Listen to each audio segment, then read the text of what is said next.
Oh my goodness. I'm just feeling myself, honestly. You know why? You know what? You know what? You know what? Today is my last day in the 40s, inshallah. Today is my last day. Today is my last day. After today, I can no longer say I'm in my 40s. Oh my goodness. The last day of me being in my 40s. Honestly, the 40s has been amazing. Honestly, amazing. I just say Alhamdulillah. You know, 40 years. Wow. Oh my goodness. Oh my goodness. The last day of my 40s. I love now in the 40s. You start calling me Auntie. Auntie Aisha.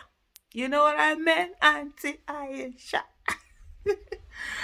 Oh my goodness. Inshallah, today is my last day. Last day in the 40s. In the 40s. I remembered when I turned 40 in 2013, and I just sat down. It was just, I think it was a whole day. I didn't go anywhere. I was at home. My family, we are not into all of this celebration, doing parties and stuff like that. And I really don't even like those kind of things. So I think, yeah, I was all alone at the house, and I just like thinking. And that was when, all the I started thinking about my life, where I'm coming from, what I've been through as a child, and all of that, and I realized that I actually was also the problem of Nigeria by my silence, and that was when I made that decision that I would no longer be silent. I would need to focus more on national issues. Unlike before then, I never bothered about what was happening in Nigeria. I never looked at, I didn't even know what was. In short, a lot of things that happen in Nigeria, I didn't know about them. All those Zaki Biam massacre, Odi massacre, Alufo, I didn't know they happened. It was when I became acting 2014, 15 that I started knowing of those things. A lot of people, I don't even know them. Because when I sort of like blanked out and sort of like shut out Nigeria and wasn't, looking into any issue about Nigeria and stuff like that. So I sort of like blanked out. And so I didn't. So even today, they'll be mentioning people's name. I'm like, who is that? Dr. Obi Ezekwesili, I mean, in the last almost 10 years now, we've been really very close. I've been really very close with Dr. Obi Ezekwesili. I didn't know her name, although I knew her. So I only know, oh, that woman that has low cut. That's how I used to refer to her. I loved her, the policies, and everything, because I was very much interested in education. For me, education is something that I cherish so much, because it's the difference. It's what has made the difference in my life. Thanks be to God, the fact that my parents put us in school, and we also put our head down to actually go on and get that education. And so I loved her for that, and all, but I didn't know her name until 2014, when we started to bring back our girls movement. So, and a lot of people, some I don't even know them, don't know their names. So sometimes when they are talking about someone, I'm always like, who is that? Or somebody is talking to, they mention a name, I'm like, okay, I try to pretend, I try to like, okay, who is that person? That's how much I closed my mind on Nigerian issue. I didn't used to watch news. I didn't read newspapers. I read books. I normally would say that if not for the books that I read, I would have been so ignorant, because I didn't follow news, because I'm this kind of person. I'm very empathetic. The moment, and you watch the news, you'll not be seeing bad news. It's so people died, or so thing happened, and then my whole day is ruined. I'm thinking, oh, that could have been me, that could have been my family member, and stuff like that. So I stayed away from news. I just didn't want anything to do with Nigeria, with all they were doing. I just felt, let me just focus on my business and be doing my own thing. Let them be doing their own thing until at the end. I think it was somewhere around 2011, 2012, that I really began to realize how government affects all our lives, and how government policies, because then I was into importation, and then when there were those what do they call waivers, import waivers that were given to some big the big importers, it affected us who were small importers, who were also importing, who didn't get these waivers. And just an understanding that, look, you can be minding your own business, and then government will come with its own wahala and bring it that to you and begin to put that on you. So by that, I started thinking on what do I need to do. When I turned 40, I was like, okay, fine, I'm going to focus on issue of like on the issue of what do you call this thing, education, and also financial literacy. But before then, actually, in 2012, I actually started a radio program called Let's Do Business with Aisha. So that radio program, I was teaching financial literacy, and I paid for it my own self. It was self-sponsored radio program, and it was it live? No, no, it wasn't live. It was, but sometimes we had some times that we had it live, but it wasn't live. It was on what's this screen? FM 92.9, yeah. And that's what we were airing it. It came up on Wednesdays. I think it was around 2 p.m. or something like that. I can't even remember now. But it was self-sponsored where I was teaching that. Then I had my Facebook account. That was when I became more serious on my Facebook account. I was posting on it, just trying to teach people what financial literacy is all about, how people can attain financial independence, trying to share my experiences on the things that I had done to be able to be financially independent. So I was doing that by already doing that by 2012. And so 2013 was when I was now like, okay, I need to just focus on national issues. Let me look for whether is it an NGO or something, just to be giving my support and all of that. In February, when the Buniyadi attack happened, and then there was a march in their in, like, I think it was like a morning march they did like a protest.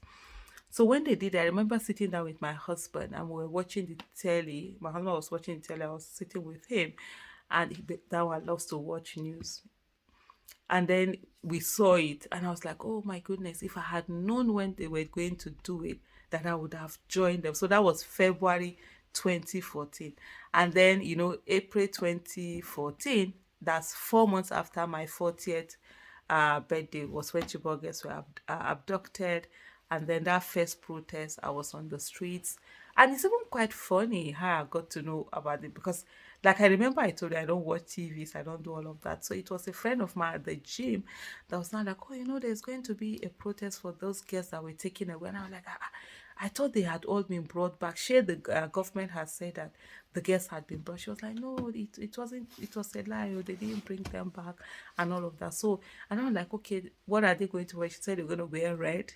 Actually, they didn't have red hijab because I don't wear bright colors of hijab. So I had to go to the market to go and look for bright red hijab. And then they found the red hijab. It wasn't a very long one because as of that time, my hijab were the ones that were long up to so it was like knee length.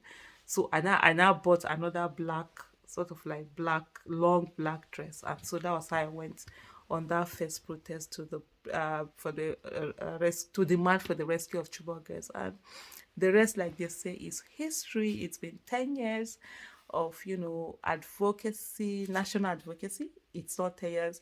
So some people think, oh, this maybe that was the first time I started protesting. No, my first protest was actually in 1992. That's how many years ago? That's like 30 something years ago. Oh, more, we don't old though. It was actually in 1992. And yeah, yeah, 1992.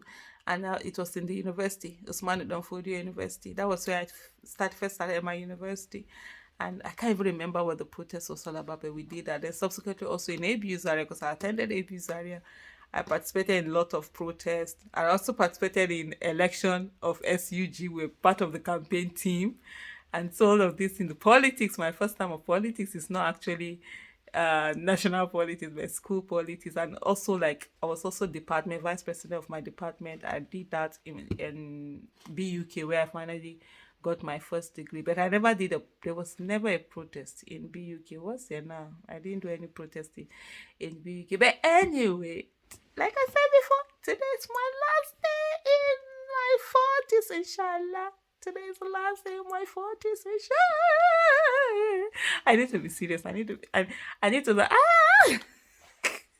I need to not start behaving seriously. That one I like.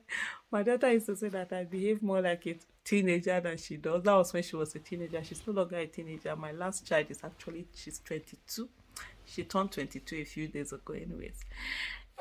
Anyways, this is me last day in my 40s. And so here we are. Honestly, my 40s has really been so amazing. And I just pray that as I get ready to enter my 50s by the grace of God, that the 50s will even be more amazing than what the 40s has been. And I really thank God for everything. I thank I thank the love that I get from people. It's amazing. I mean, so many people, the way people talk to me, talk about me, thank me. And I'm like thinking, what am I doing? I'm not really doing anything. But people are so appreciative, and I really thank everyone. Yes, there are some people who hate, who attack, but there are so few. It's just that sometimes they are so vocal that, or maybe somebody hear one bad thing, it resonates more with you than the hundreds of good things that you've been hearing. But a lot of people, the kind of love that I get, wallahi, I don't take it for granted, and I really appreciate it. And I have a lot of people who constantly always tell me that I'm in their prayer points. They're always praying for me. Thank you so much, everyone. Thank you for the love. Thank you for the care. Please, like I always say to people, remember, anytime you see me behaving anyhow, slap my face. You got my permission.